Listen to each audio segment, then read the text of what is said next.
Bonjour, alors aujourd'hui je vais vous présenter des casse-têtes qu'on appelle des smart games. Donc j'en ai deux, j'en ai un pour les petits et un pocket pour les plus grands. Donc on va commencer par le pocket, qui est un plus petit format et qui va pour les adultes et les élèves en élémentaire. Donc ça c'est le contenu de la boîte, c'est les différentes pièces. Vous avez un livret avec les solutions et le principe. Donc voilà, vous avez les encastrements que vous allez devoir mettre les différents types de pièces. Donc c'est comme ça qu'on les met, c'est un casse-tête tout à fait classique.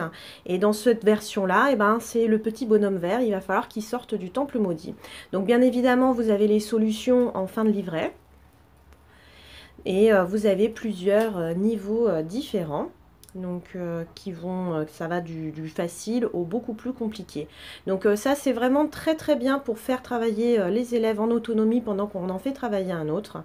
Et maintenant avec cette histoire de distanciation sociale, et ben ça permet de jouer individuellement. Donc ça c'est la version des trois petits cochons, donc la version pour les plus petits. Donc la boîte est beaucoup plus grande. Donc ça c'est ce qu'il y a à l'intérieur de la boîte. Vous avez même un petit livre qui raconte l'histoire des trois petits cochons. Donc vous avez la version jeu avec les trois cochons uniquement, sans la variante loup.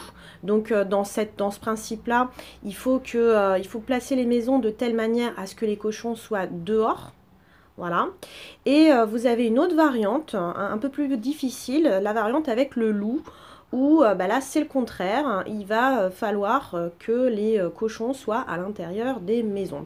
Donc c'est très rigolo, hein, il existe d'autres versions, il n'y a pas que les trois petits cochons, il y a aussi le petit chaperon rouge.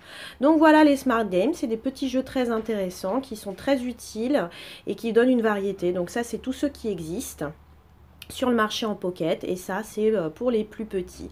Donc voilà, pour travailler l'autonomie c'est idéal, pour changer des puzzles pareil, et pour jouer tout seul. Donc merci d'avoir regardé et puis à bientôt.